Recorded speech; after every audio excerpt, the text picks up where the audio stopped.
नमस्कार, मैं हूं शुभम शंकरधर। आप देख रहे हैं मनी 9। स्वागत है आपका इकोनॉमिकम में। मेरे साथ स्टूडियो में अर्थात की नई किस्त के साथ आ गए हैं अंशुमान जी। सर, बहुत स्वागत है आपका।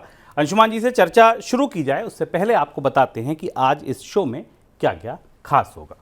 शुरुआत हम करेंगे अर्थात से। अर्थात की नई किस्त आ गई है, बड़ा ही रोमांचक एक मुकाबला है जिसके अंदर आज हम आपको ले जाएंगे। कहाँ इसका मैदान है, कौन सी लड़ाई है, कौन आगे है, कौन पीछे है, ये सब कुछ जानेंगे। विषय अभी थोड़ी देर में आपको बताता हूँ। इसके बाद होंगे आपके सवाल और जवाब। सवाल जवाब की बारी होगी। दो महत्वपूर्ण सवाल आए हैं, इनके जवाब अंशुमान जी से लेंगे। फिर बात करेंगे इनकम की। इनकम की बात में क्या खास है ये जानेंगे और चलते चलते आपको बताएंगे एक खास वेब सीरीज़ के बारे में। अंशुमान जी ने अभी जिक्र किया उसका, उस वेब सीरीज़ का, वो आपको पता चलेगी कौन सी ऐसी वेब सीरीज़ है जो आपको देखनी चाहिए, जो उन्होंने अभी हाल फिलहाल में ही देखकर ख़त्म की। लौटते हैं पहले पड़ाव पर, जो है अर्थात। अब अर्थात का विषय सुनिए। आज हम बात करेंगे अंतरिक्ष की। जी हाँ, स्पेस की। अब अंतरिक्ष में आप ये कहेंगे कि चंद्रयान तो अभी गए, समय हो गया, उस समय बात नहीं करी, अब क्यों कर रहे हैं? क्योंकि ये बात दरअसल कुछ दूसरी है। आज बात होगी अंतरिक्ष में चल रहे एक खास खेल की, एक खास जंग की कह लीजिए। इसमें कई देश आगे हैं, कई पिछड़ गए हैं, कुछ लीड कर रहे हैं, कुछ तैयारियां कर रहे हैं। तैयारी है काय की? क्या ये जंग है? कौन आगे है, कौन पीछे है? बात होगी दरअसल अंतरिक्ष की, अंतरिक्ष में बैठे उपग्रहों के परिवार की, सैटेलाइट्स की बात होगी। लेकिन ये बात अंशुमान जी शुरू कर रहे हैं सन 1962 से। वो ये कह रहे हैं कि वो सबसे इंपॉर्टेंट मौका 1962 था जहां से इस बात को शुरू करना चाहिए। सर, 1962 ही क्यों? शुभम, स्पेस पर सैटेलाइट की जो पूरी दुनिया में बेहद दिलचस्प और रोचक होड़ चल रही है, उस पर चर्चा करने के लिए हमने इस समय इस विषय को क्यों चुना, इसके तीन बड़े ताज़े संदर्भ हैं। एक संदर्भ तो आपके हमारे जहन में सबसे ताज़ा है चंद्रयान का। चंद्रयान गया, उसने 15 दिन अपना काम किया, वो इसरो के मुताबिक सो गया है और अब अगले मिशन और अभियानों की तैयारियां शुरू हो गई। एक आदित्य मिशन भी भेजा गया है जो सूर्य के आसपास जानकारी ले रहा है, बट ये बहुत दूर और सुदूर अंतरिक्ष की बात है। इसके बाद आप अभी हाल में जब अरब और इजराइल युद्ध देख रहे हैं और जिसमें ये दिखाई दे रहा है कि हमास के रॉकेट इज़राइल पर हमला कर रहे हैं और इज़राइल अपने आयरन डोम से खुद को प्रोटेक्ट कर रहा है, यहाँ सबसे बड़ी भूमिका इन उपग्रहों की, सैटेलाइट्स की भी है। और इससे ठीक थोड़ा सा पीछे चले 6 महीने पहले, तो पूरी दुनिया ये तय करने में मुश्किल महसूस कर रही थी कि इलॉन मस्क आखिर रूस और यूक्रेन के युद्ध में किसके साथ खड़े हैं। इलॉन मस्क का सैटेलाइट स्टारलिंक कभी ऐसा लगता था कि रूस की मदद कर रहा है और कभी ऐसा लगता था कि यूक्रेन की मदद कर रहा था, और इस पर अमेरिकी कांग्रेस की एक कमेटी जांच भी कर रही। तीसरा संदर्भ है। और चौथा संदर्भ ये कि चंद्रयान की सुर्खियों के नीचे भारत सरकार ने 2 बड़े फैसले लिए। वो चंद्रयान जैसी सुर्खियों में नहीं आए, पर वो ज़्यादा बड़े फैसले थे। ये सारे फैसले मिलाकर हम आपको उस दुनिया में ले चलेंगे जो आज हो रहे युद्ध से भी मौजूद है, आपके पास जो टेलीकॉम सर्विसेज आ रही हैं उसमें भी मौजूद, और पूरी दुनिया की कूटनीतिक, अंतरिक्ष कूटनीति की बिसात में जिस तरीके के मोहरे चल रहे हैं, उसमें कौन सा देश कहाँ खड़ा और क्यों ज़रूरी है। और भारत ने जो 2 बड़े फैसले लिए, वो फैसले कई मामलों में चंद्रयान से भी ज़्यादा महत्वपूर्ण है। 2 फैसले जो भारत में उसके बाद हुए, जिनका असर भारत पर चंद्रयान के असर से ज़्यादा होगा, हम उसके बारे में बात करेंगे। लेकिन हम, जैसा शुभम ने कहा, हम इसे थोड़ा पीछे चलते हैं 1962 में। निश्चित तौर पर आप चंद्रयान को, स्पुतनिक को, अपोलो के मिशन को दुनिया में अंतरिक्ष की सबसे बड़ी सफलताएं मानते हैं, क्योंकि वो सुदूर अंतरिक्ष में गए, दूसरे ग्रहों तक गए, मार्स पर गए हुए अभियानों को सबसे बड़ा अभियान मानते हैं। पर जिस दुनिया की हम बात कर रहे हैं ना, सैटेलाइट स्पेस के कारोबार की, बिजनेस की दुनिया, उनके लिए वो अभियान केवल आदर्श के हैं। सबसे महत्वपूर्ण अभियान पूरी दुनिया में जिसने पूरी दुनिया में हमारे कामकाज का तरीका बदल दिया। किसी चंद्रयान, किसी आदित्ययान, किसी अपोलो मिशन, किसी स्पुतनिक, किसी ल्यूना मिशन ने दुनिया के कामकाज का तरीका नहीं बदला। विज्ञान में तो नई छलांग थी, ऊंचाई थी, पर जिस एक सैटेलाइट मिशन ने पूरी दुनिया के कामकाज का तरीका बदल दिया, वो सैटेलाइट 10 जुलाई 1962 को फ्लोरिडा के केप कैनावरल से छोड़ा गया था। 10 जुलाई 1962 का दिन था। एक डेल्टा रॉकेट था जिससे केप कैनावरल से एक सैटेलाइट ऊपर उठा और पृथ्वी के सबसे करीब की जो एक एलिप्टिकल कक्षा है, अंडाकार कक्षा है, उसमें जाके बिठा दिया गया। इस उपग्रह का नाम था, इस सैटेलाइट का नाम था टेलस्टार 1। आप अगर अंतरिक्ष के मामलों में दखल रखते हैं या फॉलो करते हैं तो शायद आपने इसका कभी नाम सुना होगा अंतरिक्ष के इतिहास में। पृथ्वी की परिक्रमा में इसका जो सबसे करीब का बिंदु था वो पृथ्वी से करीब 562 किलोमीटर था, और जो सबसे दूर का बिंदु था वो करीब 5872 किलोमीटर था, क्योंकि ये अंडाकार परिक्रमा कर रहा था। तो अपनी एक यात्रा में ये कभी 562 किलोमीटर की दूरी पर होता था, कभी 5872 किलोमीटर की दूरी पर। 10 जुलाई को जब ये लॉन्च किया गया, 11 जुलाई को अमेरिका और फ्रांस के लोगों ने पहली बार लाइव टेलीविज़न देखा। लाइव प्रसारण शुरू हुआ दोनों देशों में, अटलांटिक के इस तरफ भी और उस तरफ भी। अंतरिक्ष में मानवीय इतिहास के लिए इससे बड़ी घटना कोई नहीं थी। और मैं इसलिए कह रहा हूँ कि जब हम आगे इस पूरे अर्थात पर चर्चा करेंगे तो आपको महसूस होगा कि यही वो घटना थी, यही वो निर्णायक बिंदु था, यही वो टर्निंग पॉइंट था, जहाँ से दुनिया अब इस स्थिति में आ गई कि यूक्रेन के ड्रोन सीधे क्रेमलिन पर हमला करने लगे। बिल्कुल, ये लेकिन सर आप इसको ये बोल रहे हैं कि सबसे बड़ी घटना, इसके बाद ही आपने जिक्र किया चंद्रयान का, आपने जिक्र किया सूर्य के पास पहुंचने वाले आदित्य का। जब इतने बड़े बड़े मिशन सिरे चढ़ गए तो फिर ये सबसे बड़ी घटना क्यों? हाँ, और यही सैटेलाइट की, यही अंतरिक्ष की जो की होड़ है, जो अंतरिक्ष की तकनीकें हैं और अंतरिक्ष का जो कॉमर्स है, जो उसके आज वाणिज्य और कारोबार है, उसका एक बड़ा दिलचस्प हिस्सा है कि हम अक्सर उन अभियानों की चर्चा करते हैं जो केवल शोध और विज्ञान की अधिकतम सीमाएं जानने के लिए अधिकतम सीमाओं को तक पहुंचने के लिए लॉन्च किए जाते हैं। हम अक्सर ये नहीं भूल जाते कि हमारी ज़िंदगी जिन सैटेलाइट से चल रही है उनकी दुनिया बिल्कुल दूसरी है, और वो हमारी रोज़ की ज़िंदगी को प्रभावित कर रहे हैं। उसमें से एक सैटेलाइट अगर 1 सेकंड या 2 सेकंड के लिए बंद हो जाए तो शायद ये प्रसारण नहीं देख पाएंगे आप, जो आपके उस पर जा रहा है। तो आपको आश्चर्य होगा, इससे शुभम को भी आश्चर्य हुआ कि Apollo, Sputnik, Voyager, Chandrayaan, Aditya, इनके मुकाबले सबसे बड़ी घटना क्यों थी? कैप कैनवेरल से डेल्टा रॉकेट से जो टेलस्टार 1 छोड़ा गया था। इसके लिए हमें अंतरिक्ष की जो आर्थिक ताकत है और जो उसकी स्ट्रेटेजिक पावर है स्पेस की, उसको करीब से समझना होगा।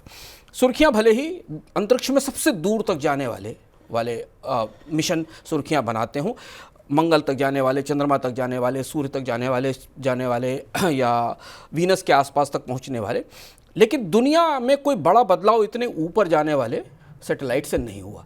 दुनिया में ज़्यादातर बदलाव उन सैटेलाइट, उन उपग्रहों से हुआ जो हमारे बिल्कुल करीब हैं, यानी पृथ्वी के पास सबसे करीब की कक्षा में है। और इन्हीं उपग्रहों में पहला उपग्रह था टेलस्टार 1, जो पृथ्वी के सबसे करीब था। इसके बाद फिर आए वेदर सैटेलाइट, जो मौसम की जानकारी देते थे, तब हमें पता चला कि दुनिया के किस हिस्से में कैसा मौसम है। फिर इसके बाद आए नेविगेशनल उपग्रह, जिनको हम जीपीएस कहते हैं, जो ग्लोबल पोजीशनिंग सिस्टम पर निगाह रखते हैं। और आप अपने घर से अपने दफ्तर के लिए निकलते हैं, किसी नए शहर में जाते हैं, तो बस एक मैपिंग सर्विस का इस्तेमाल करते हैं और वो आपको आपके गंतव्य तक पहुँचा देती है। इसके बाद फिर आए अर्थ ऑब्जर्विंग उपग्रह, जो पूरी अर्थ के अलग अलग हिस्सों की समीक्षा करते थे, जानते थे और कई और जानकारियाँ देते थे। और फिर उसके बाद आया सेटकॉम का दौर, यानी स्टारलिंक 1 जैसे ब्रॉडबैंड इंटरनेट कॉन्स्टलेशंस का, उन उपग्रहों के समूहों का जहां से सीधा इंटरनेट आपके मोबाइल पर, आपके घर पर बीम होगा। और इसके अलावा भी वो ग्लोबल पोजीशनिंग सिस्टम और स्ट्रेटजिक कई सारे मामलों में काम करेंगे। तो ये प्रक्रिया थी जो टेलस्टार 1 से शुरू हुई। तो एक धारा थी सैटेलाइट्स की जो दूरगामी मिशंस पर जाती थी, और दूसरी धारा थी जिस धारा में ये उपग्रह थे जिनसे हमारी आपकी ज़िंदगी आसान हुई है।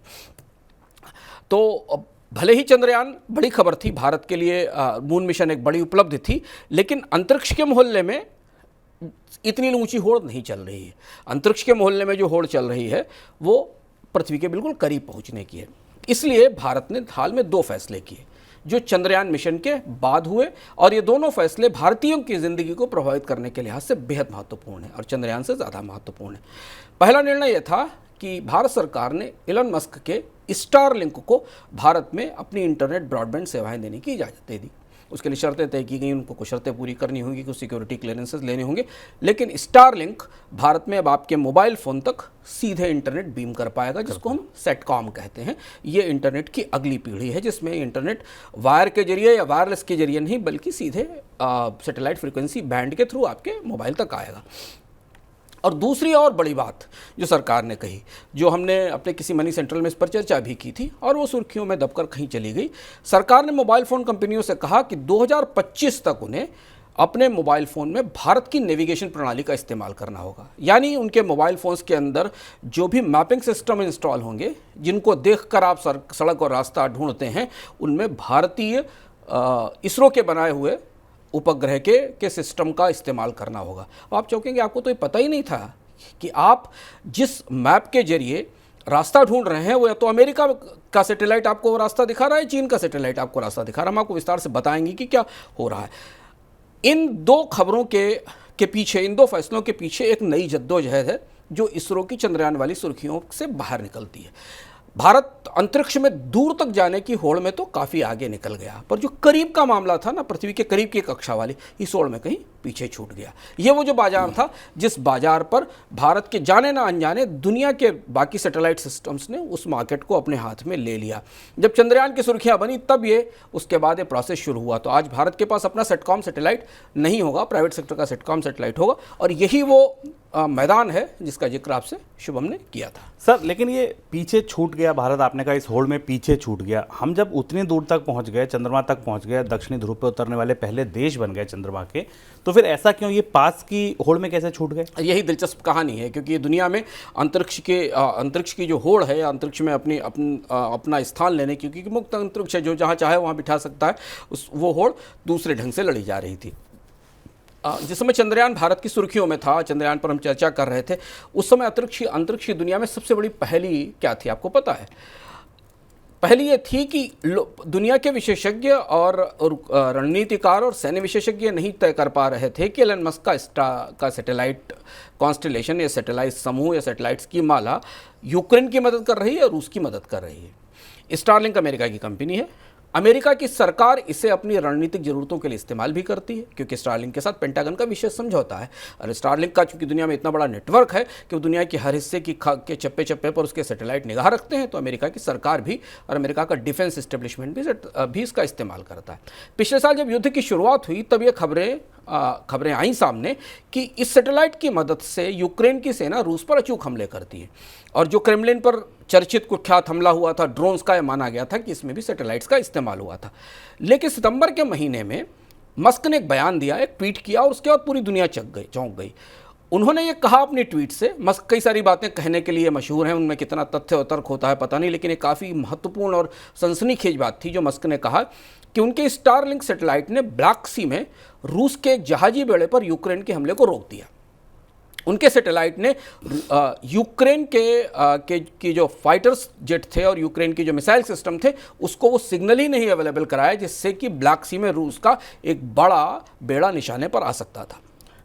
और जैसे ही ये बयान आया, व्लादिमीर पुतिन ने एक प्रेस कॉन्फ्रेंस करके एलन मस्क को धन्यवाद दिया और ये कहा कि मस्क ने हमारी मदद की है। अब इसके बाद अमेरिका में, यूएस कांग्रेस में, पेंटागन में इस बात पर बहस शुरू हो गई कि आखिर एलन मस्क किसकी टीम से खेल रहे हैं। एलन मस्क नाटो और अमेरिका की टीम से खेल रहे हैं या पुतिन की टीम से खेल रहे हैं।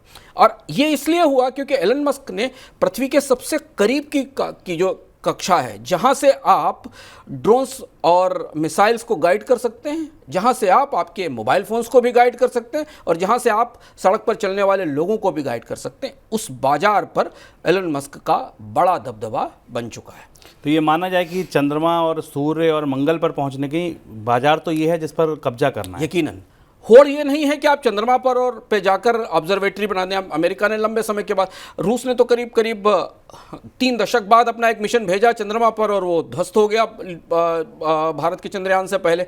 अमेरिका आर्टेमिस मिशन की तैयारी कर रहा है चंद्रमा पर भेजने की। लेकिन ये चंद्रमा और सूर्य और मंगल और उसके मिशन के बाद दुनिया ने आकाश को या अंतरिक्ष को मुट्ठी में लेने के लिए थोड़ा नीचे आने की कोशिश की, और असली मैदान, जंग का मैदान, कारोबारी जंग का मैदान, जिंदगी को बेहतर बनाने का मैदान यही मौजूद है। और इसलिए असली होड़ इस बात की नहीं है कि चंद्रमा पर किसके दस्तखत हुए, असली होड़ इस बात की है कि या किसने मंगल पर बस्तियां बसा ली या वहाँ गेटवेज बना लिए। असली बात तो यह है कि पृथ्वी के सबसे करीब की जो कक्षा है, सबसे अंतरिक्ष का जो सबसे करीबी अंतरिक्ष है हमारे आसपास का, उस पर कब्जा कैसे किया जाए, उस पर मैक्सिमम कब्जा किस देश का हो, अधिकतम कब्जा उस पर हो।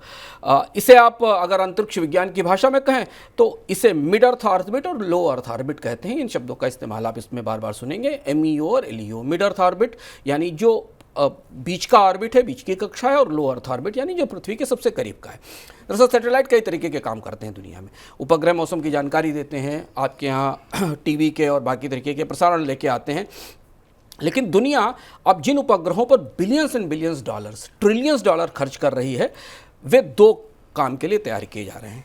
एक नेविगेशन और निगरानी के लिए, क्योंकि डिफेंस के रिक्वायरमेंट है और हर चीज़ की निगरानी के लिए, हर चीज़ के मूवमेंट की निगरानी के लिए नेविगेशन का, और दूसरा सैटेलाइट से इंटरनेट देने के लिए। अब पूरी की पूरी अंतरिक्ष की इंडस्ट्री या उद्योग है, सैटेलाइट्स इंडस्ट्री, इस पर केंद्रित हो गई कि 2 काम करने वाले सैटेलाइट बनाए जाए और उन्हें पूरी दुनिया में फैला दिया जाए, जिससे कि पूरी दुनिया के बाजारों की, लोगों की निगरानी की जा सके और इंटरनेट पर सैटेलाइट इंटरनेट आपके मोबाइल तक पहुंचाया जा सके। तो नए खेल के मैदान को सर अगर समझ रहा हूँ, जैसे आपने कहा ये 3 ऑर्बिट होते हैं, अलग अलग कक्षाएं होती हैं, इस पूरे मैदान को समझा कैसे जाए? इस मैदान को ऐसे समझ सकते हैं कि पृथ्वी से 500 किलोमीटर से 2000 किलोमीटर के ऊपर की जो कक्षा है उसे लोअर अर्थ ऑर्बिट कहते हैं, एलईओ कहते हैं। ये पृथ्वी के सबसे करीब का हिस्सा है। इससे ऊपर का हिस्सा यानी 36,000 किलोमीटर तक का जो हिस्सा है अंतरिक्ष में, उसे मिडिल अर्थ ऑर्बिट कहते हैं। ये ग्राफिक से आपको समझ में आएगा। जहाँ एक दूसरी तरीके की होड़ चल रही है उसके बारे में आपको बताएंगे। मिडिल अर्थ ऑर्बिट में एक दूसरी लड़ाई चल रही है, लोअर अर्थ ऑर्बिट में अब दूसरी लड़ाई है। यहाँ से जीपीएस सैटेलाइट काम करते हैं मिडिल अर्थ ऑर्बिट से, जिन जीपीएस सैटेलाइट्स पर के जरिए आप ग्लोबल पोजिशनिंग सिस्टम पर काम करते हैं। और इसके बाद फिर आता है जियो सिंक्रोनस अर्थ ऑर्बिट, जिसको जियो ऑर्बिट कहते हैं। इस ऑर्बिट में मौसम के, पर्यावरण के और वेदर सिस्टम्स को कंट्रोल करने वाले सैटेलाइट काम करते हैं। और फिर इसके बाद वो मिशन आते हैं जो अंतरिक्ष में दूर तक, सुदूर तक जाते हैं दूसरे ग्रहों के लिए जाते हैं। एलईओ के बारे में इस समय दुनिया में सबसे बड़ी होड़ है और सबसे बड़ी स्ट्रेटजी और बड़ी दिलचस्प बहस, तैयारियां, निवेश, बैंकर्स के फंड्स लगे हुए हैं। हमने जब चंद्रयान मिशन की चर्चा के दौरान विशेषज्ञों से बात करने की कोशिश की तो बेहद दिलचस्प और नई जानकारियां इसके बारे में मिली। एलईओ में इस समय करीब जो यानी पृथ्वी के सबसे करीब की कक्षा में करीब 1800 उपग्रह सक्रिय हैं। 1800 डिफरेंट सैटेलाइट पृथ्वी के आसपास घूम रहे हैं। बल्कि चर्चा है कि वहाँ जंग तैयार हो रहा है उपग्रहों का। 2015 के बाद इनकी संख्या सबसे तेजी से बढ़ी है। 2015 तक एलईओ में इतनी एक्टिविटी नहीं थी। ये चार्ट देखिए आप, अगर आप 2014 तक का नंबर देखें तो और 2022 का नंबर देखें तो इसमें ह्यूज डिफरेंस दिखाई देता है। सबसे ज़्यादा एक्टिव सैटेलाइट्स बढ़ना शुरू हुए 2015 के बाद से एलईओ में। लेकिन ये सारे मिलकर भी सैटेलाइट ब्रॉडबैंड के बाजार के केवल 1% हिस्से पर कब्जा रखते हैं, क्योंकि बाजार बहुत बड़ा है और सैटेलाइट की कैपेसिटीज़ लिमिटेड है। लोअर अर्थ ऑर्बिट में किसी भी सैटेलाइट होने का सीधा मतलब यह है कि वो बेहद आबाद ढंग से पृथ्वी पर सबसे तेज गति से संदेश भेज सकता है और कहीं दूर दराज तक, भीतरी गहरे स्तरों तक भी इंटरनेट का कवरेज पहुंचा सकता है, जो कि समस्या आपको नॉर्मल मोबाइल कम्युनिकेशन में देखने को मिलती है कि जब आप कहीं नेटवर्क गैप एरिया में पहुंच जाते हैं या नेटवर्क शेडो एरिया में पहुंच जाते हैं तो आपका सिग्नल या नेटवर्क काम नहीं करता है। इंटरनेट का भविष्य यही है कि इंटरनेट को वायरलेस फ्रीक्वेंसी से हटाकर, स्पेक्ट्रम फ्रीक्वेंसी से हटाकर सैटेलाइट फ्रीक्वेंसी पर ले जाया जाए, क्योंकि वहीं से आपको फिर सुपर स्पीड और बहुत अच्छे इंटरनेट के एक्सपीरियंस हो सकते हैं। मगर एक दिक्कत है, एलईओ सैटेलाइट्स जितने भी होते हैं, तकनीक का मामला है, एलईओ सैटेलाइट जितने होते हैं जो पृथ्वी की करीबी कक्षा के तब स्थापित किए जाते हैं, ये बहुत तेज़ी से घूमते हैं, ये चक्कर बहुत तेज़ी से लगाते हैं। तो चूंकि इनका मूवमेंट तेज होता है तो इनके सिग्नल्स को स्टेबलाइज करना बड़ा मुश्किल होता है, इनकी रफ्तार बहुत तेज होती है। इसलिए एक सैटेलाइट ने इनकी पूरी माला अंतरिक्ष में बिठाई जाती है। पूरा सैटेलाइट का तो उसे एक सैटेलाइट कॉन्स्टलेशन कहते हैं, इसकी पूरी माला अंतरिक्ष में बिठाई जाती है और इसके जरिए पृथ्वी के चप्पे चप्पे को अपने दायरे में लिया जाता है। आप आश्चर्य करेंगे कि तकनीक कितनी अद्भुत और अनोखी है कि एक उपग्रह केवल एक एरिया को 5 मिनट का कवरेज देता है और फिर अपना लिंक दूसरे उपग्रह को सौंप देता है, फिर वो लिंक दूसरे से तीसरे उपग्रह को चला जाता है और इस तरह ये साइकिल चलता रहता है। एलईओ सैटेलाइट सस्ते हैं, कम पैसे में बन जाते हैं, ज़्यादा संख्या में जारी किए जा सकते हैं। 2-4 सैटेलाइट फेल भी हो जाएं तब भी काम नहीं रुकता, क्योंकि लिंक ट्रांसफ़र होते रहते हैं, इन्हें आसानी से बदला जा सकता है, इनके रखरखाव की, मेंटेनेंस की लागत कम है। एक सैटेलाइट कॉन्स्टलेशन, सैटेलाइट्स की एक माला या उपग्रहों की एक माला को अंतरिक्ष में बिठाने और पृथ्वी से संचालित करने की लागत करीब 5 से 10 बिलियन डॉलर के आसपास आती है। ये तो समझ में आ गया कि जो सैटेलाइट इंटरनेट है वही निकट का सबसे उज्जवल भविष्य है। भारत के इसरो की अगर आप कहें तो यहाँ कितना दखल है, कितनी ताकत है? भारत के इसरो की ताकत नहीं थी इसमें और इसीलिए तमाम नानुकुर के बाद 2, 3 साल, 4 साल से फाइलें इधर उधर घुमाने के बाद अंततः भारत को इलन मस्क के स्टारलिंक को भारत में सैटेलाइट इंटरनेट की सुविधा देने के लिए की छूट देनी ही पड़ी और मंजूरी भी देनी पड़ी। नई सख्त शर्तें वर्तें लगाई जाएंगी, लेकिन सैटेलाइट इंटरनेट भारत में एलन मस्क लेकर आएंगे या एक दूसरी कंपनी जिसके बारे में आपको बताते हैं, क्योंकि इस बाजार में इसरो की कोई बड़ी दखल है ही नहीं। इस भारत में के अंतरिक्ष संगठन की दखल नहीं है। इंटरनेट वाला जो सैटेलाइट वाला जो इंटरनेट है ना, सैटकॉम, उस बाजार में स्टारलिंक सबसे बड़ी कंपनी है दुनिया में। इस साल जुलाई तक दुनिया में स्टारलिंक के करीब 4,487 सैटेलाइट्स आकाश में घूम रहे थे, दुनिया में सक्रिय थे। और इसी का यही वजह थी कि एलन मस्क का स्टारलिंक एक तरफ भारत, चीन और हिंद महासागर में और दूसरी तरफ यूरोप के हिस्सों में भी सक्रियता से, खासतौर से यूरोप पर उसका फोकस ज़्यादा है, इसलिए यूरोप में यूक्रेन युद्ध में स्टारलिंक की बड़ी भूमिका दिखाई दी थी। मस्क का प्लान यह है कि 2027 तक वो 1200 सैटेलाइट भेजेंगे और उसके बाद 30,000 और सैटेलाइट्स इस्टेब्लिश करेंगे, जिससे कि पूरे अर्थ का एक हिस्सा स्टारलिंक सैटेलाइट्स के नियंत्रण में और उनके ऑब्जर्वेशन में आ जाए। स्टारलिंक के साथ एक और खबर आई मार्च में, जो शायद सुर्खियों में थी, आप लोगों को ने उस पर ध्यान नहीं दिया। मार्च में भारत ने क्या किया कि वनवेव एक कंपनी है जिसने इसरो के रॉकेट की मदद से, इसरो के सैटेलाइट नहीं है, इसरो की मदद से 36 एलईओ सैटेलाइट अंतरिक्ष में पहुंचाए। 36 संख्या कम है क्योंकि एलन मस्क के तो 5,000 के आसपास सैटेलाइट हैं, पर यह कंपनी वनवेव यूरोप की कंपनी है। यह कंपनी दिवालिया हो गई थी कुछ साल पहले। भारत में सुनील मित्तल की एयरटेल ने इस कंपनी को खरीदा और टेक ओवर किया है, और यह माना जा रहा है कि भारतीय और एशियाई बाजार में स्टारलिंक की, मस्क की स्टारलिंक की प्रतिस्पर्धी कंपनी यह है। तो इसे इसरो ने अपने रॉकेट सिस्टम के जरिए मदद की थी, और वनवेव के, प्राइवेट कंपनी है, वनवेव के 36 सैटेलाइट्स का एक कॉन्स्टलेशन इस साल मार्च में लॉन्च किया गया था और उसको अंतरिक्ष में बिठाया गया था। ये बाजार इतना बड़ा है और इतनी तेज़ी से बढ़ रहा है कि जो आकलन आ रहे हैं ग्लोबल सैटेलाइट मार्केट के, कि 2030 तक करीब 17,000 सैटेलाइट लो अर्थ ऑर्बिट और मिडिल अर्थ ऑर्बिट में चक्कर लगा रहे होंगे। 1 दर्जन कंपनियां इस सैटेलाइट उड़ाने के और सैटेलाइट बिठाने के काम में तेज़ी से लगी हुई हैं। अमेरिका के विशेषज्ञ तो यही कहते हैं, कांग्रेस की एक रिपोर्ट आई कि एलईओ में तो कचरा बढ़ रहा है, क्योंकि सैटेलाइट खराब हो जाते हैं, बंद हो जाते हैं, फिर वहीं वो घूमते रहते हैं। नाम सुनिए कौन कौन इस पूरे बाजार में सामने आ रहे हैं। अमेज़ॉन का नाम आपने सुना होगा, अगर इसके बारे में चर्चा सुनी हो। उसका एक प्रोजेक्ट है कुई-पर, करीब $10 बिलियन का इन्वेस्टमेंट अमेज़ॉन ने किया है अपनी क्लाउड कंप्यूटिंग और बाकी सुविधाओं को सुरक्षित करने के लिए 3200 डिफरेंट सैटेलाइट, 3200 सैटेलाइट अमेज़न का कुई-पर लॉन्च करेगा। फेसबुक का एक और प्रोजेक्ट है ठीक इसी तरीके का, एलईओ सैटेलाइट का, जिसका कोड नेम एथना है, अभी ये लॉन्च नहीं हुए हैं। गूगल का एक प्रोजेक्ट है लूना, वो भी इसी कतार में है, वो भी एलईओ सैटेलाइट्स लॉन्च करने वाला है। गूगल का लूना प्रोजेक्ट थोड़ा ज़्यादा महत्वाकांक्षी और नए तरीके का प्रोजेक्ट है, इसका एक्सपेरिमेंट चल रहा है। ये असल में हवा में तैरते हुए मोबाइल टावर जैसे होंगे, और ये लोअर ऑर्बिट में भी और भी लोअर होंगे, नीचे 5,000 से 7,000 फीट की ऊंचाई पर ये तैर रहे होंगे पृथ्वी के बिल्कुल करीब, और इनके जरिए सैटेलाइट इंटरनेट के सिग्नल्स ट्रांसमिट होंगे, बाकी जगह जाएंगे। ये गूगल का लूना प्रोजेक्ट है।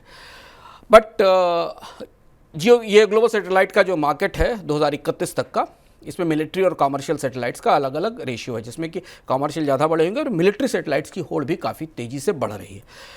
लेकिन अंतरिक्ष को मुट्ठी कर में लेने की होड़ जो है उसमें चीन सबसे तेज़ी से आगे, और चीन की सैटेलाइट इंडस्ट्री ने पिछले 10 साल में कई तरीके के अनोखे काम किए, तकनीकें विकसित करके, जो जिसमें पूरी दुनिया हैरान है। चीन का एक प्रोजेक्ट है गुओवांग, जो 13,000 सैटेलाइट्स दुनिया में के आकाश में स्थापित करने वाला है, यानी वो एलन मस्क की कंपनी से ज़्यादा बड़ा सैटेलाइट होगा।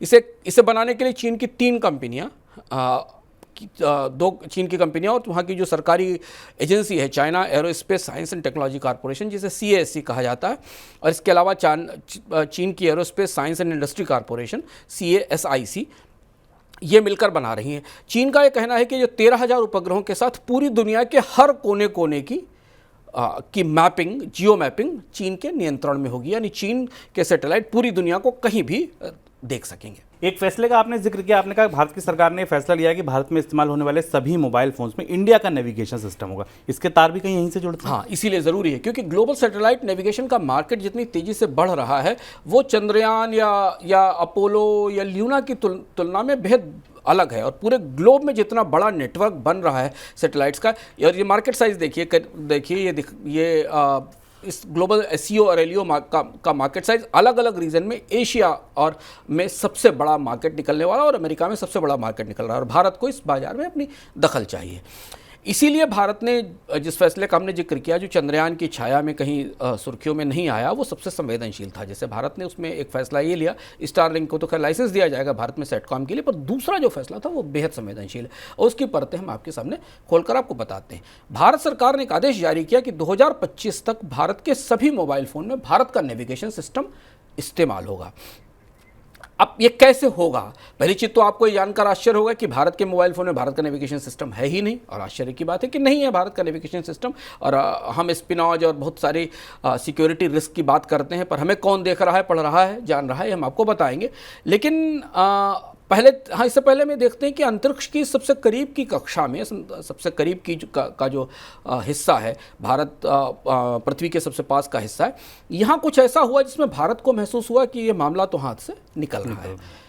हुआ ये कि एलईओ यानी जो अपने पड़ोस का अनंत है, पड़ोस का अंतरिक्ष है, और उसके ऊपर एमईओ और जीईओ, जियो अर्थात ऑर्बिट वाले जो उपग्रहों का नया संसार है, इसमें दुनिया के सबसे ताकतवर सैटेलाइट बड़े काम कर रहे हैं। उनका सबसे बड़ा काम है रणनीतिक इस्तेमाल, स्ट्रेटेजिक इस्तेमाल, लोगों की सूचना इकट्ठी करना, उनके बारे में जानकारी जुटाना। ये नेविगेशन करते हैं, ये ग्लोबल पोजीशनिंग सिस्टम को मॉनिटर करते हैं, पर्सनल और मोबिलिटी करते हैं, और तमाम तरीके की सूचनाएं जुटाते हैं। तो आप कितना भी कहीं भी रहें, कोई ना कोई सैटेलाइट आपको देख रहा है, जान रहा है, आपका हिसाब कर रहा है। ये जो सैटेलाइट कॉन्स्टलेशंस दुनिया में है, इस चार्ट में हम बता सकते हैं आपको कि जियो, एमईओ और एलईओ में अलग अलग तरीके के सैटेलाइट कैसे काम कर रहे हैं। हम जो रास्ता तलाशने में ये इस मैप से हमें दिखाई देता है कि सैटेलाइट अलग अलग कक्षाओं में कैसे काम करते हैं। तो सबसे महत्वपूर्ण है एलईओ सैटेलाइट। हम रास्ता तलाशने में जिस जीपीएस का इस्तेमाल करते हैं वो करीब 24 अमेरिकी उपग्रहों का एक नेविगेशन सैटेलाइट समूह है। ये एमईओ में विराजता है। एलईओ के सैटेलाइट्स इंटरनेट में काम आ रहे हैं। ये सैटेलाइट 24 उपग्रहों का नेविगेशन समूह है और ये करीब करीब 20,000 किलोमीटर की ऊंचाई पर घूमता है और हमें रास्ता दिखाता है। इन्हें यूएस की स्पेस फोर्स संभालती है। ये उपग्रह समूह दिन में 2 बार पृथ्वी का चक्कर लगाते हैं, धीमी गति से घूमते हैं। इतने अधिक उपग्रह इसलिए रखे गए हैं ताकि निगरानी और जियो पोजिशनिंग सिस्टम जीपीएस सही ढंग से काम करता रहे। भारत में जिस सिस्टम को हम इस्तेमाल कर रहे हैं, या भारत में जो सैटेलाइट या उपग्रह में रास्ता दिखा रहा है, वो यहीं से आता है। और भारत को अपनी सारी अंतरिक्ष की कोशिशों और परियोजनाओं के बाद ये बात महसूस हुई शुभम कि हम अपने लोगों को रास्ता दिखाने के लिए तो अमेरिका के जीपीएस का इस्तेमाल कर रहे हैं, और इसलिए फिर 2025 तक की शर्त लगाकर आनन फानन में एक आदेश जारी किया गया। सर, अमेरिका के अलावा इस अंतरिक्ष के कक्षा में कहिए, खेल में कहिए, और कौन से देश हैं जो आगे हैं? जीपीएस की जो कक्षा है ना, ग्लोबल पोजिशनिंग सिस्टम की, जो नेविगेशन सैटेलाइट्स हैं जिनके जरिए आप रास्ता ढूंढते हैं, उसमें अमेरिका के जीपीएस के अलावा यूरोप का गैलीलियो है और रूस का ग्लोनास है, चीन का कसाई जेनिथ है, और जापान का कसाई जेनिथ है, और चीन का बाइडू है। ये इन उपग्रहों की पोजीशनिंग ऐसी है कि दुनिया के अलग अलग हिस्सों में ये अब निगरानी और नेविगेशन की सेवाएं देते हैं। जापान के आसपास के इलाके में आप जेनिथ का इस्तेमाल करेंगे, बाइडू पूरी दुनिया में फैला हुआ है, रूस का ग्लोनास रूस के एरिया में है, और जापान और अमेरिका का जीपीएस एशिया और अमेरिका के हिस्सों में। ऐसा इसलिए है क्योंकि इन उपग्रहों से बहुत सारे ऐसे काम होते हैं जो इन उपग्रहों को चलाने वाले देश बताते नहीं। कई सारी जानकारियाँ, स्ट्रेटजिक इन्फॉर्मेशन, लोकेशन सिस्टम, इसीलिए लोग कहते हैं ना कि अमेरिका को लोकेशंस पता रहती हैं, चाइना को लोकेशंस पता रहती हैं पूरी दुनिया में। ये काम इन्हीं सैटेलाइट्स के जरिए होता है। अब नेविगेशन उपग्रहों सैटेलाइट्स में जो सबसे बड़ी चौंकाने वाली बात है वही कि बाइडू सबसे बड़ा ग्रुप है। चीन का बाइडू अपने आप में सबसे बड़ा नेटवर्क है। 2016 से 2021 के बीच चीन ने अपने 44 different satellite, high power satellite अंतरिक्ष में तैनात कर दिए और पूरी दुनिया को अपने कवरेज में ले लिए। इनके मुकाबले अमेरिका के पास अमेरिका का जीपीएस, रूस का ग्लोनास और यूरोप के गैलीलियो के पास केवल 24 सैटेलाइट्स हैं। जो घूमते हैं। जापान के पास तो छोटी ही संख्या, क्योंकि जापान के एरिया में वो काम करता है नेविगेशन सैटेलाइट्स का। बायडू कई तरह से माना जाता है कि जीपीएस पर भारी पड़ता है। एक तो एशिया पैसिफिक एरिया में इसका कवरेज इतना डीप है कि इसकी शुद्धता, इसके रिजल्ट्स की शुद्धता अमेरिका के जीपीएस से ज़्यादा अच्छी है। दूसरा, चाइना की टेक्नोलॉजी सस्ती है रखरखाव से। बताते हैं लोग, ग्लोबल इंटेलिजेंस एक्सपर्ट मानते हैं कि विश्व की 165 राजधानियां हैं, जो 165 कैपिटल हैं, वहां बायडू 1-1 इंच की कवरेज देता है इस सैटेलाइट के जरिए, बिल्कुल ज़मीन की कवरेज की। और सबसे बड़ी बात जिसने भारत को सबसे ज़्यादा परेशान तो किया, हमारे सामने तो बाद में आया, कि दुनिया भर में मोबाइल सेट्स हैंडसेट बेचने वाली जितनी कंपनियां हैं, जिनमें चीन की कंपनियां सबसे आगे हैं, उनमें सब में बायडू का सैटेलाइट नेटवर्क इस्तेमाल होता है, बायडू के सैटेलाइट नेटवर्क पर काम करती है। अब आप समझे कि भारत को किस बात का डर था। और हुआ ये कि जब रूस पर ड्रोन हमले हुए और वो ड्रोन हमलों को सैटेलाइट से गाइड किया गया, तब सैटेलाइट के रणनीतिक इस्तेमाल को लेकर हमारे आसपास आंखें खुली कि सैटेलाइट के जरिए तो आप हमले भी करा सकते हैं, किसको कुछ कर सकते हैं। और इसलिए चंद्रयान की सुर्खियों से अलग सरकार को ये कहना पड़ा कि भाई भारत में तो अधिकांश mobile phone Xiaomi, Oppo, Vivo जैसी चीन की कंपनियों के हैं और या अगर आप गूगल के जीपीएस का, गूगल के नेविगेशन सिस्टम का इस्तेमाल करते हैं तो वो जीपीएस पर आधारित है। तो बायडू या जीपीएस हर पल हमारी निगरानी कर रहे हैं और इसलिए सरकार को ये शर्त रखनी पड़ी कि 2025 तक भारत का अपना नेविगेशन सिस्टम आएगा। और ये कहा गया, इस नेविगेशन सिस्टम का नाम है NavIC नाम का सिस्टम आएगा। मगर नेविगेशन की दुनिया में भारत काफ़ी पीछे है। 2018 में NavIC प्रोजेक्ट शुरू हुआ था, इसमें भी केवल 7 सैटेलाइट छोड़े जा पाए हैं जो भारत और पड़ोसी देशों को कवर करते हैं, पर उनकी कवरेज भी उतनी डीप और उतनी वाइड नहीं जितना कि जीपीएस या बायडू का कवरेज है। तो चंद्रयान और आदित्य जैसी शोध की परियोजनाओं ने वैज्ञानिक रूप से भारत की वैज्ञानिक क्षमताओं को तो नया आकाश दिया, लेकिन असली होड़ जिस अंतरिक्ष की है ना, उस अंतरिक्ष में तो हमारी निगरानी अमेरिका और चीन कर रहे हैं। तो यहाँ पर इसरो को शायद कुछ ज़्यादा तेज़ी दिखानी होगी इन मिशनों को लेकर, ताकि भारत की सुरक्षा और भारत के भारत की अपनी सूचनाओं पर भारत के सैटेलाइट्स की निगरानी रहे। बिल्कुल। तो ये अर्थात के बाद पूरी उम्मीद है मुझे आपको ये समझ आ गया होगा कि ये जो अंतरिक्ष है, पास का अंतरिक्ष, मध्य का अंतरिक्ष, दूर का अंतरिक्ष और सुदूर का अंतरिक्ष, सबसे ज़्यादा महत्वपूर्ण कौन है, कौन से देश यहाँ पर अग्रणी हैं, कौन आगे पीछे चल रहे हैं, किन में खींचतान मची है और किस पर कब्जा करना वाकई जीत होगी और किसके लिए भारत सबसे ज़्यादा प्रयास करना चाहेगा। आगे बढ़ते हैं, अब बारी सवाल जवाब की। सर, सविता जी का ये सवाल है। सविता जी कह रही हैं बॉन्ड बाजार, महंगाई और शेयर बाजार का रिश्ता आपस में क्या है? बड़ा दिलचस्प और परस्पर अंतर विरोधी रिश्ता है। महंगाई जब बढ़ती है, सामान्य सी बात, जब महंगाई जब बढ़ती है, कर्ज लेने की लागत उसके साथ बढ़ती है और बॉन्ड बाजार उससे बिल्कुल निगेटिव रिएक्ट करता है। बॉन्ड महंगे हो जाते हैं, रिटर्न कम होने लगते हैं, इसलिए बॉन्ड बाजार महंगाई से डरता है और दुनिया भर की सरकारें अपने कर्ज की लागत कम रखने के लिए महंगाई को नियंत्रित करती हैं। मुख्य लक्ष्य होता है कि उनके कर्ज की लागत कम रहे, क्योंकि वो बॉन्ड से, बाजार से बोरोइंग करती हैं। लेकिन होता यह है कि जब भी ब्याज दरें कम होती हैं, शेयर बाजार बेहतर परफॉर्म करते हैं और शेयर बाजारों में बेहतर निवेश मिलता है, क्योंकि बॉन्ड के प्राइसेस कम होते हैं। और जैसे जैसे महंगाई बढ़ना शुरू होती है, वैसे वैसे बॉन्ड महंगे होते हैं और शेयर बाजारों में गिरावट होती है, क्योंकि शेयर बाजारों से मिलने वाला रिटर्न कई मामलों में पीछे रह जाता है बॉन्ड से। ऐसा भी हो रहा है कि भारतीय शेयर बाजार में जितना रिटर्न मिल रहा है, उससे कहीं बेहतर रिटर्न अमेरिकी सरकार के अपने बॉन्ड्स पे मिल रहा है और इसलिए भारत से विदेशी निवेशक वहाँ जा रहे हैं। दूसरा सवाल सर जो है वो है विष्णु जी का। विष्णु जी ये जानना चाहते हैं कि जो एमएसपी की व्यवस्था है, एमएसपी की व्यवस्था से किसानों को वाकई कितना फ़ायदा होता है? एमएसपी की व्यवस्था पर काफ़ी बहस है। भारत में जितना अनाज पैदा होता है उसका एक छोटा सा हिस्सा, 14-15% हिस्सा सरकार खरीदती है अपने बफर स्टॉक के लिए, स्ट्रेटेजिक ज़रूरतों के लिए और अनाज की राशन की स्कीमों को बांटने के लिए। व्यवस्था से फ़ायदा ये होता है कि बाजार को एक बेंचमार्क मिल जाता है, अगर ये माना जाए, क्योंकि एमएसपी जारी करने के पीछे लागत की सही गणना होती है, एक आयोग है जो रिकमेंडेशन देता है और उसके बाद सरकार समर्थन मूल्य तय करती है। तो आमतौर पर माना जाता है कि अगर फसल सामान्य है, कम या बहुत ज़्यादा नहीं है, अगर बहुत ज़्यादा है तो एमएसपी से कम भी गेहूं बिकता है और अगर बहुत कम है जैसा इस समय है तो एमएसपी से ऊपर भी अनाज बिकता है, तो बाजार को एक बेंचमार्क तो मिल जाता है। दूसरा, किसानों को पहली वरीयता पर सरकार की तरफ से बाजार मिल जाता है, जिस बाजार को उन्हें ढूंढने के लिए कहीं जाना नहीं पड़ता, क्योंकि सरकार सबसे बड़ा बाजार क्रिएट कर देती है। ये इस व्यवस्था के फ़ायदे हैं और ये उस स्थिति में ज़्यादा फ़ायदा करती है जब किसान संकट में होते हैं, समस्या में होते हैं, तब उनको बेहतर मूल्य मिलता है। लेकिन दूसरी तरफ ये भी कहा जाता है कि बाजार में मांग और आपूर्ति की ताकतों को ये एमएसपी की व्यवस्था प्रभावित करती है, क्योंकि बाजार में सरकार ही सबसे पहले प्राइस तय करना शुरू कर देती है, और जब वो प्राइस तय करना शुरू करती है तो फिर बाजार में फ्री प्राइसिंग या बाजार की ताकतों का रोल नहीं रहता। इसलिए सवाल में जाना ज़रूरी कि इस समय हम दोनों परिस्थितियों में देख रहे हैं।